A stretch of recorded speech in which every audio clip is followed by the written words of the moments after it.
So I think we are.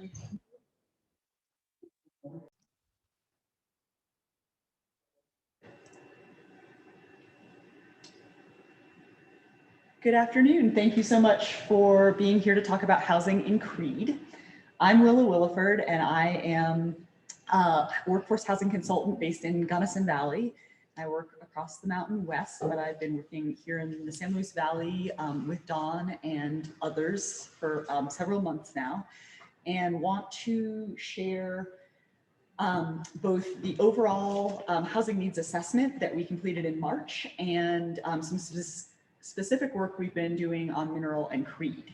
So I will pause to have introductions on the phone and with the people who are in the room, and then we'll get into the slide presentation.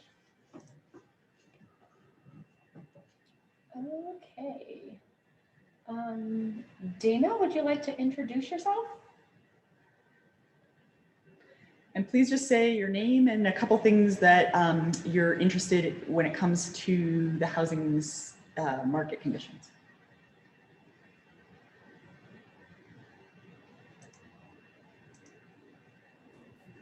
I'm Dana Brink. I'm on the Creede City Council. So I'm here to listen for the City Council. Wonderful. Thank you so much for taking some time on your Friday afternoon. Lewis?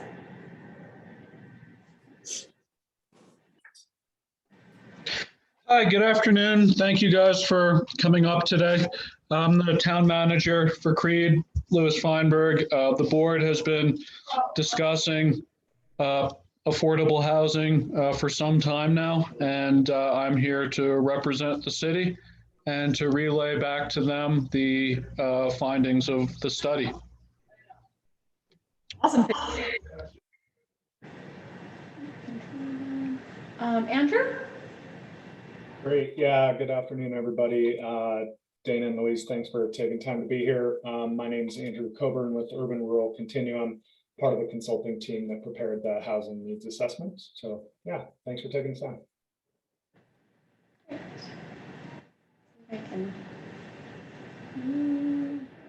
Let's call on the other Andrew. I'm trying to get us. There you are. I'm Andrew Ashley. I'm with the Colorado Department of Local Affairs Division of Housing. And so we fund affordable housing all over the state. We're just looking for some projects to fund here in San Luis Valley and Mineral County. And Dawn. So hi everybody, I'm Dawn Melgares with the San Luis Valley Housing Coalition. I'm kind of the one that started this adventure of a valley-wide housing study and have been reaching out to and visiting with most of you through this process. And we are here to figure out how we can serve Mineral County better with our down payment assistance, rehab, and possibly new housing in the future. Wonderful, thank you. So our agenda today is it can be brief or long. We're not a very large group, but we'll go through the initial findings, a high level view of the findings of this needs assessment. And we will share and discuss a few key metrics about Creede and Mineral County. And then we can have a discussion around sort of vision and opportunities and what do you want next from us, and are we on the right track? So next slide. So this is the study area, 6-county area, and the document takes a pretty, each county is pulled out separately, but it takes a pretty high level view of what's going on. You can dig into all the details of it if you want to. It's available on Dawn's website, and it really backs up all of the anecdotes that everyone in their communities has been hearing about people's need for housing and how we now have a pretty serious mismatch between our housing, our local wages, what our people, our community can afford, and what's happened in the housing market. So I'll go through a couple pieces of that puzzle about why we have this housing problem. So certainly, I think you all have observed housing prices are increasing. They're up really significantly, both in rentals and in for sale product, where San Luis Valley used to be a little more insulated from those booms and busts that happen in other markets. Construction costs are very high. This is about both labor and materials. So those construction costs are getting out of reach in terms of sort of rebalancing the supply of housing. These high housing payments are then having the effect of people are cost burdened. They can't afford their housing, or they're really stretching. And so that's having impacts for people in terms of being able to afford the other basic necessities in their lives. And it's also, creating situations where people are not able to access housing. There's also a dynamic of forced commuting in the Valley. So people needing to make a lot of trade-offs around their housing, both its quality, its location, how much they drive to get to work. Then the other thing that's quite telling, I think, is that over the past 10 years, 73% of development has been occurring in the unincorporated areas. So where all our services and the most efficient way to do our housing is close to our towns or in our towns, we're having kind of the opposite pattern happen. And so it's this kind of residential or rural sprawl. And then limited housing choices I've touched upon a bit, but in general, there aren't a lot of opportunities for just getting started or downsizing or different housing that you might need at different points in your life outside of a single family home.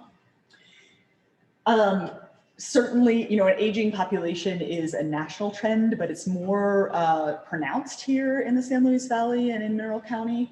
And so we have a gap in our workforce, or we're kind of having more older people and less people that are in their prime working years.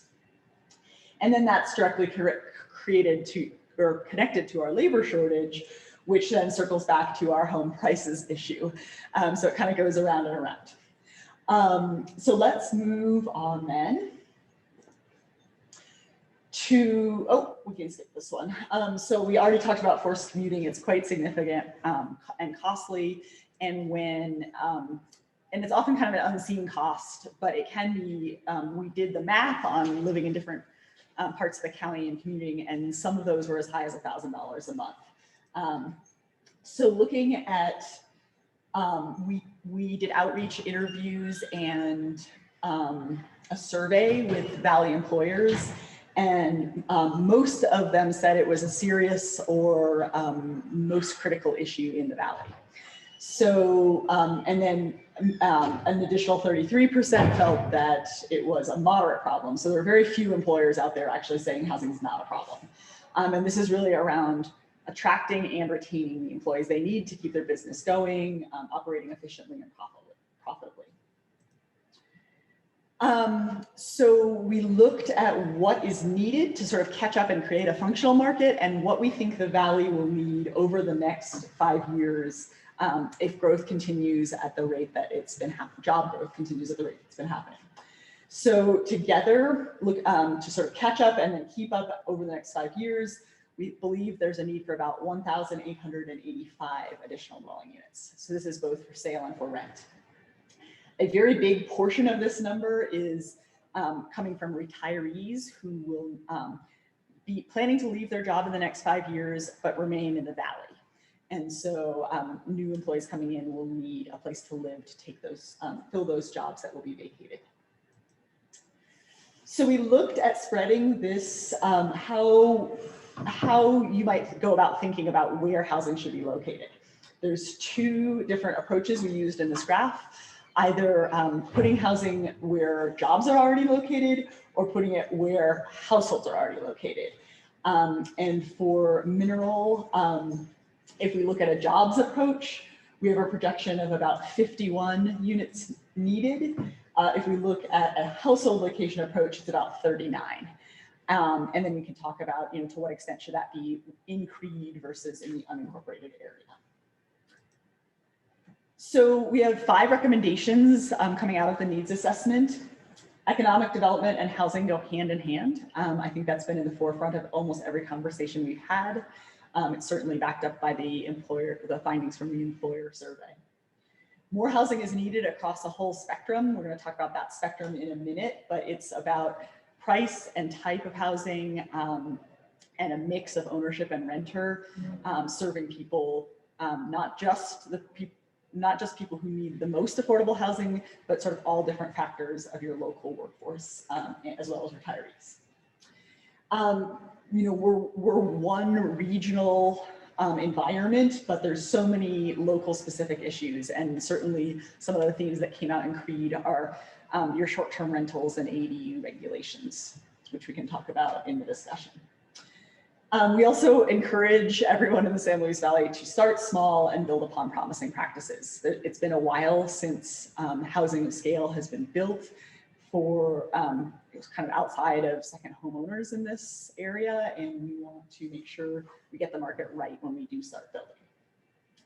We also wanted to highlight equity, diversity, and inclusion moving forward, being conscientious that any new policies we put in place or where we make investments really help everybody thrive and grow rather than creating winners or losers or increasing already a place that already has a lot of disparity between the people who have the most resources and the people who have the least. So this is a housing bridge where I talked about the spectrum of housing choices. So this graphic goes to, it shows where in the income scale typically different kinds of sectors of the housing market work. And so area median income, AMI stands for area median income, which is the term we use throughout the industry and funders use. So we have eligibility up to about 80% of AMI often is able to attract federal and state resources, such as what Andrew administers. Then we also have what is often referred to as the missing middle. This is maybe first-time homebuyers or renters who are kind of right in the middle earning demographic who may sometimes have some trouble getting the help they need in these tight markets. And then we have the high end of the spectrum and sort of the luxury market at this end. So, this is kind of the only place in this county where there are choices. You have to be way, way up here to be able to really participate in the current housing market. So as we think about investing in housing, we want to be really working in having different strategies in all of these spaces. And you may do one thing at a time, but over time, we want to have a really a spectrum of choices and opportunities that help the whole community thrive. So let's move on to the specifics of Mineral County and Creede. We created this dashboard just to see your housing resources at a glance. You are very much a single family community. No surprise here, you don't see many apartment buildings or attached product, but there might be some good opportunities for some little townhouses or duplexes to be more efficient with land resources because you're so constrained here in the canyon. We also took a look at your current housing market. You have about 15 homes for sale, and the median price for those current listings is $365,000. So that's a good bit above what most local people can afford. And this is also quite telling about the housing market. We monitored it for 6 months, and this was every kind of online listing, Facebook, local newspapers, etc., Zillow, and we were unable to find a single home for rent. So clearly anything that is being rented is by word of mouth. So let's move on to, this is a very detailed slide, but we can hopefully if you're able to look at the document in person, you can hone in on some of these things. We wanted to give you the opportunity to sort of see how incomes translate from that area median income metric over into what you can afford to buy, how many people in your community make that kind of money, and do the same thing for rent. So, what that ends up telling us is that we really need to focus our home ownership efforts kind of up to this $319,000, and we need to focus our renter efforts below about $1,200 a month. And we also think if we look at just Mineral County overall, about 45% of workforce housing should be in Creede. But I caveat that because I think that being close to urban services and the community that is Creede may be a good idea for workers and maybe what people really desire. So you may, as policymakers, decide we want to do sort of more than just the proportional share close into town. So we also heard a lot about the need for seasonal housing. And so we have the recommendation that we look at something of about 15 to 20 units for seasonal workers with the high summer peak that you have in your economy. So this is a list of potential actions, and just wanted to put it in front of you for consideration, and it's something we can talk about more in the discussion.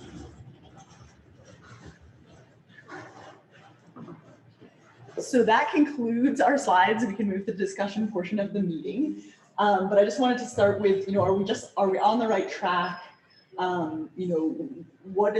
How does the information we've shared so far resonate with you? Are there things that are surprising or that you're concerned about?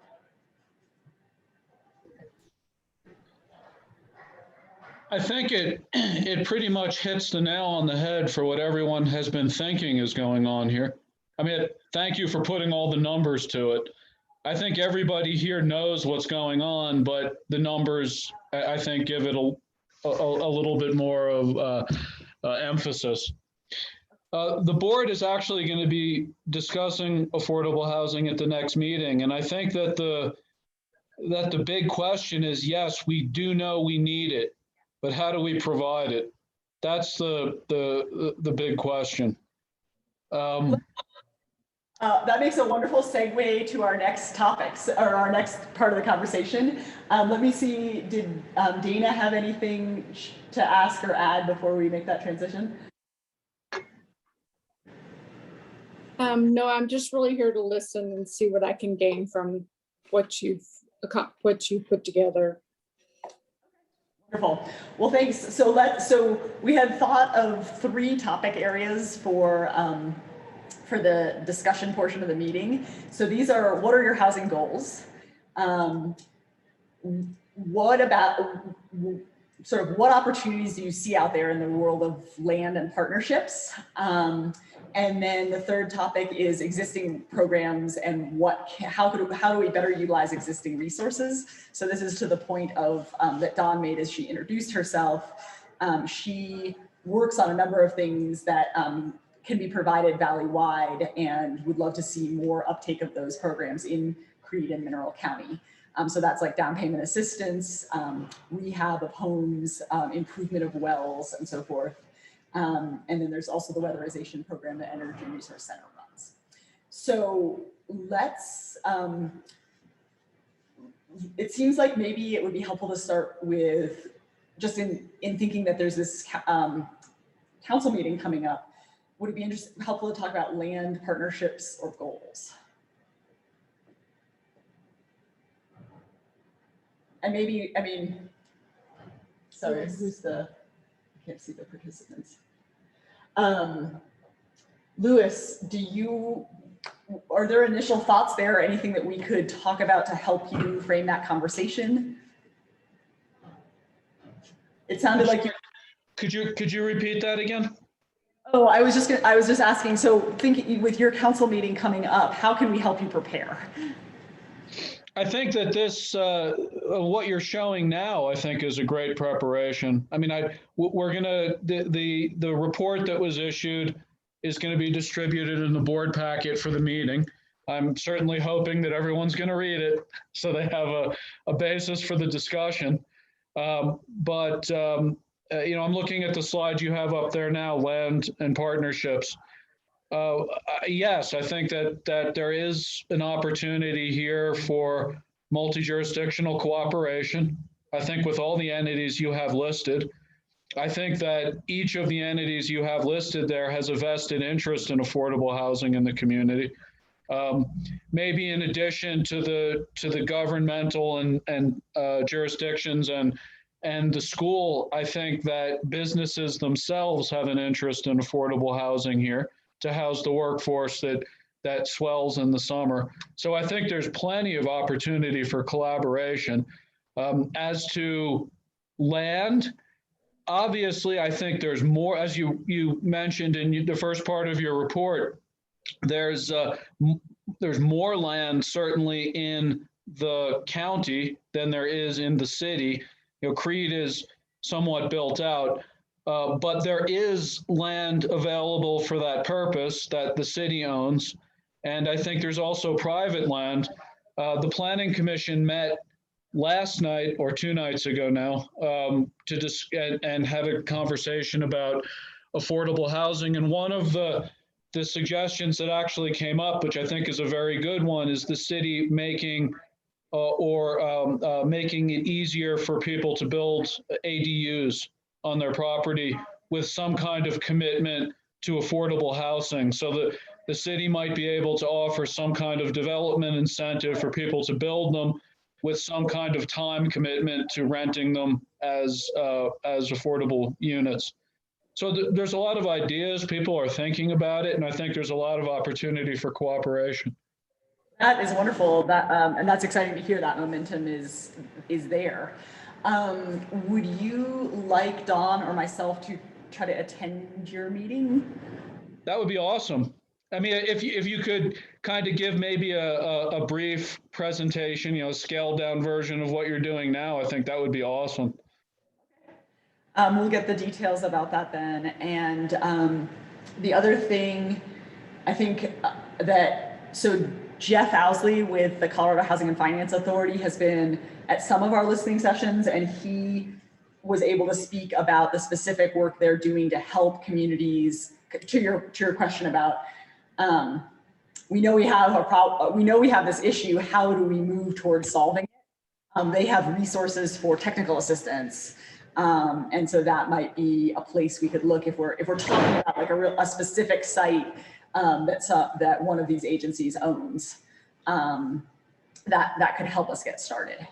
So I think it seems like we're at a good place then. And if there's no more comments on the phone, I think we can wrap up. Dawn or Andrew, did you want to say anything else? I think it all sounds great, and I would love to fund a project in Creede. Wonderful. Thank you so much for being here. Well, can you hear me okay?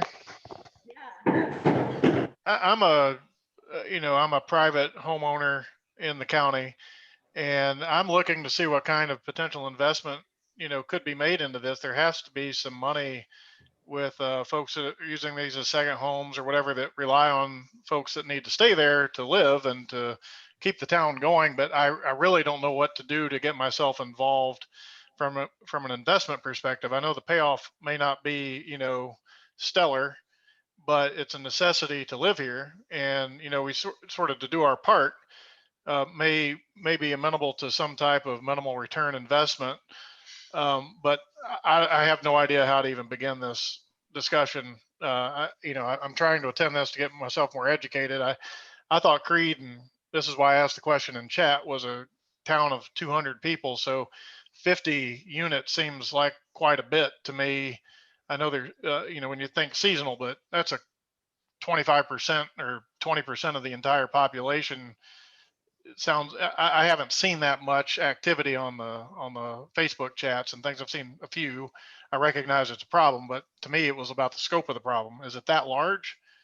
I mean, really 50 housing units is what's being proposed and agreed to here? No, that's the countywide need. So, for the town itself, if we just go on the proportion of population, it's smaller. Understood, but all the businesses are in the town, right? Yeah. And so having people close to work, would indicate let's try to accommodate as much of the need close to town as possible. I really like your comment about participating and what's the opportunity for sort of a limited return investment. And I think that may be down the road of a couple steps, but it looks like Andrew's kind of nodding. Do you want to chime in on that? Because that's just hearing that there's the interest and the will there is a tool that we could potentially harness a little later. Yeah, I think going into an affordable housing project in a rural area with the expectation of minimal return is probably a good thing. It's just something I feel like that's needed. I'm sure, I've always heard stories about kind of like service industry workers sort of, like all living in like one house. And I think, while you're not going to want to build 50 units at one time in Creede, if you can kind of do maybe, a 6-unit project here and an 8-unit project there and kind of like slowly build up to that point, yeah. Well, sorry to interrupt. The other thing is, I live in, I believe it's Carnan, out there across the river, and we're not allowed to have ADUs, but I would absolutely, consider it and consider building it for, to support the area, but I'm not allowed to do it. So I don't know how much you may be reaching out to like, the, what's the right word there? Not the HOAs, you guys call them something different in the West, but something similar to the covenants in these neighborhoods to see if because there's a lot of capacity, obviously, or a lot of space, a lot of capacity with these folks that are there part-time, and plenty of room. The land I think out there is 3-acre minimum. So it's the covenants that stop me from being able to offer, above the garage rental or something like that. But God, it seems like you could soak that right up if you could, if some of the covenants didn't restrict it pretty quickly, at least for the seasonal folks. Yeah, that's a really good point. And there certainly are areas where, property owners associations have decided to change their covenants. So The city proper actually has a very progressive ADA ordinance, ADU ordinance, sorry. So in the city, it's if someone has the space to build one, and from just looking at a development map of the city, I think there is a lot of space to build ADUs, and I don't know if that solves the whole problem. Probably not. It certainly, it should be a multifaceted approach. But the one multi-family unit that we have here, the one building, it's a 4-plex out at the corner of Loloma and 149. We were discussing in the meeting the other day that that's probably a great model for Creede, having 4-plexes like that. And I think there's enough room to build them here. But one of the other things we discussed is that, and I think you all touched on this in your presentation, the economics of home building don't play in the favor of affordable housing. Even if you give someone the land, even if the city had some land and said, here you go, build some affordable units on here, it's still hard with the price of materials and all the rest of it. So, any help we could get in doing that is awesome. Well, there's also the other side of the coin with disincenting short-term rentals, within the municipality. I mean, if you raise taxes on what you don't want, it makes it more, economically beneficial for people to do long-term. But if all the money's in short-term, you're asking people basically to give up money, which is hard to do, right? I mean, it's hard to just say, yeah, I'll give it all up and for philanthropy, but people do. But the more you sort of tilt it in the direction you want it to go, the more financially, the more likely people are to go that way. Does Crescent Butte have some, I don't know, I guess, does Mineral County put a tax on short-term rental income? No, there's no Creede doesn't have any short-term rental regulations. But we don't regulate who can have them or how many or any of that. incentives is a good one. It's definitely some of the other, sort of peer mountain communities have looked at and implemented either, applying a short-term rental specific tax, a lodging tax, and, another regulatory tool is to say there's just X number of licenses. So, those are things I think to explore, because that you're right, that putting that inventory back in the market could alleviate some of the problems that we're seeing. And then to the point about 4-plexes and sort of, even if you're absolutely right, even if you put the land underneath the project, it doesn't necessarily pencil. And so that's, we're not seeing really everything requires public-private partnerships. And so that's where, potentially resources from Andrew, Jeff, or Don's been very good at fundraising with foundations. So there are different resources to try to bring to bear to get a small apartment building or a small homeownership deal to pencil. Yeah. Well, And, that you know, fourplex that you're talking about, David, it was my understanding that the infrastructure was already on that lot to build 2 more buildings. Did that ever happen? Because I haven't been up here in a while. No, but we discussed that. Yes, that lot could accommodate 2 more buildings of the same size. Yeah, and so, and if I remember right, the builder was willing to sell the 2 that were there and the land to a nonprofit if the money could be brought in to make it affordable and put the 2 buildings on the property at the same time. Do you know if that's still on the table? Yeah, he was actually part of the discussion we had the other night. He's a local developer, and he tried a few ways of providing affordable housing in his development that didn't really work, by his own admission. But I think that he would be a willing partner if everything else came together. If we could find the funding and the nonprofit buyer, you think he would be willing to actually do the development for that project? I think he would certainly be willing to have the conversation. Okay. Sounds like we have some next steps. just to kind of, you know, I don't know what it is, like not toot my own horn because it's not mine, but the Division of Housing, so, you know, a couple of years ago in 2019, there was a couple bills passed that were going to increase the funding for our HDG or Housing Development Grant funding source. So, you know, we get $9 million a year. We're slated to get an extra $8 million this year, $9 million next year, and then $33 million the year after. So, you know, now, obviously, you know, like when the economy is in the tank, and most of that money is based on taxes, we'll see a little bit of maybe a little bit, some of those additional funds might be smaller, but the $33 million is still slated. And then I reposted the agenda and the packet, I resent it to you guys. For now, it's a really good time to be thinking about getting a project off the ground and doing the planning for it.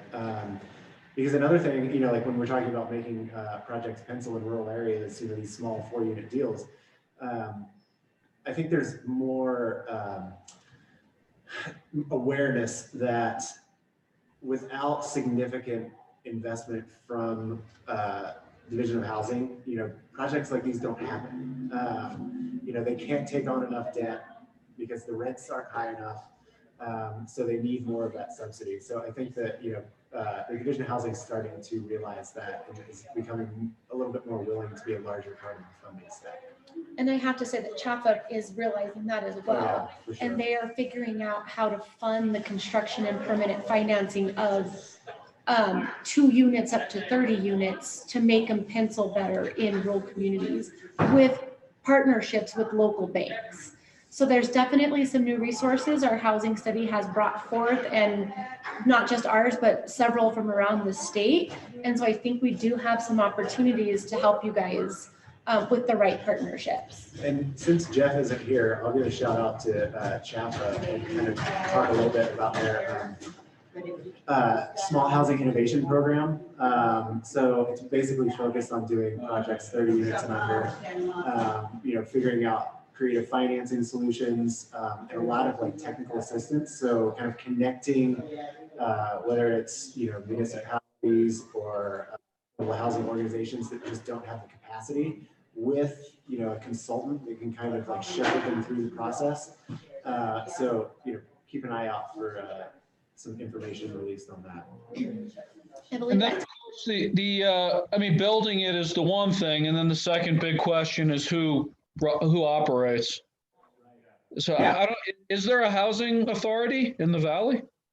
There's several in the valley. And then the Housing Coalition that I am with is also, we are a management company for affordable housing as well. So there are opportunities out there to help you manage and meet the requirements of affordable housing. Right. Well, I think you're going to find a lot of willing partners here in Creede. So, I mean, if there's an opportunity for us to get a project off the ground, I think that, well, we can definitely try and make it happen. Cool. Yeah, thank you so much for being on the phone today. Is there anything else you'd like to share before we finish up? Just anything that we should urgently know about local conditions or things that are on your mind housing wise? Just one other thing I'll mention, you mentioned short-term rentals. I think we actually engaged a company not too long ago. It was maybe 2 years ago. It was a short-term rental management company who did a search for us and figured out how many short-term rentals we have here. And it wasn't that many, surprisingly. That was just a point in time, obviously. I think bigger than the short-term rental problem is just the people who don't do anything with their house problem. There's just a lot of housing here that no one rents at all. So if there's any way to kind of approach that issue, I think that also might be worth looking at.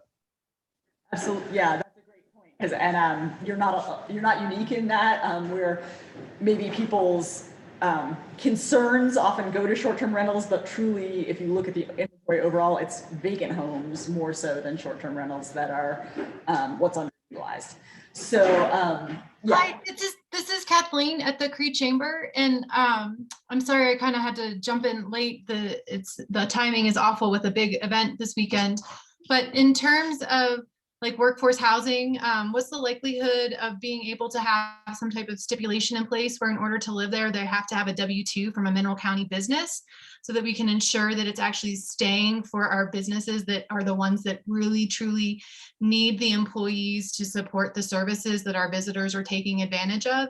And then with regards to vacant housing, what's perhaps the city could look at putting, and it would have to go to a vote, of course, because of Tabor, but putting some type of tax implication in place for vacant houses, or, we could even perhaps create a co-op of the business owners that could work on some of those dilapidated houses that could then be used for some of their workforce housing as well. And then, each business owner that's bought into the co-op would then be guaranteed at least 1 or 2 places for workforce staff. I love your ideas. To address the question about restricting to local workforce, so I can use the example from Gunnison County, where we use a tool that's a deed restriction for you earn 80% or more of your household income in the Gunnison Valley. And so that then addresses the concern you have about are we actually housing our workforce? And that deed restriction just has one, there's a provision in it that says someone can request a reasonable accommodation in case they don't, if they have a disability that doesn't allow them to work. But it serves the purpose of, like, we're trying to serve the people who live in our community, and we're focusing first on our workforce. So that is excellent, or that is a tool that's very well proven that you could easily adapt from other communities. And then there is, with regard to a business coalition to fix up homes, I think that's a really exciting opportunity. We've heard this need to fix up abandoned or dilapidated homes in every community. And so it seems like it's emerging as a real regional theme. And I think the idea of coming at it from the angle of businesses as one of the partners at the table is really cool. Yeah. Thank you for all of those ideas and recommendations. And, if we do have the workforce housing, also, I think it'd be helpful to have a lease stipulation as well, so that every year when you renew your lease, you have to show like a W-2, but then also only offer 6-month leases or 3-month leases. I'm sorry, 6-month or 12-month leases, and not like a month-to-month type of thing, because having that continuity that in place, that also helps our business community out. I mean, I think the business community is hurting the most. The biggest issue last summer, we had so many visitors in town and not enough people to fill the void, to fill the positions, and businesses had to reduce their hours because there just wasn't enough staff. I mean, there's also the other issue that, like, younger families like myself are having a hard time finding housing as well. So it's definitely a twofold issue, but anyway. And I think that's where some of the current programs we already have comes into play. I've been running the Housing Coalition for 6 years. We have down payment assistance and home rehab for primary residence homes. Sure. I've only done one loan in Mineral County, and well, I did a DPA and a rehab at the exact same time because that was the only way that family could buy the home, was to buy one that needed rehabbed. And we market up here, we send flyers, we drive up and post flyers. For 6 years, I've helped one family. Sure. So getting some of the resources that we have up here could be very helpful as well. So I know of one family in particular, they both working professionals, they can afford a 280 house, and they can't find a house in the like a stick built house in Mineral County within that price range. And I'm sure a lot of our realtors will tell you that right now the stick builds are being sold sight unseen. And so, we do have at least 70 vacant lots that can be developed on, but not everyone is wanting to develop and build their own house. You know what I mean? Right. Yeah, it's a lot. I mean, that's a lot to take on as a first-time home buyer, and you Sure. might not do it for 280. Yeah. So it's it's really hard. Other comments or questions on the phone? Thank you, guys. Greatly appreciated. Yeah, thank you so much for being here. So I'll just say, if you have the draft Mineral Creede report, if you have any comments or things you want to add or change about it, please send those along to Dawn by June 18th. And then we'll be taking our show on the road again to cover a number of the other communities within the San Luis Valley later at the very end of June. And we're also available, to come to council meetings, BOCC meetings, Economic Development Council meetings, what have you. If there's just a place where there's a group of people who are concerned and passionate about this issue and can be part of the solution, we are at your service. Thank you so much. Thank you. Thank Take you. care. Have a great weekend. Thank you.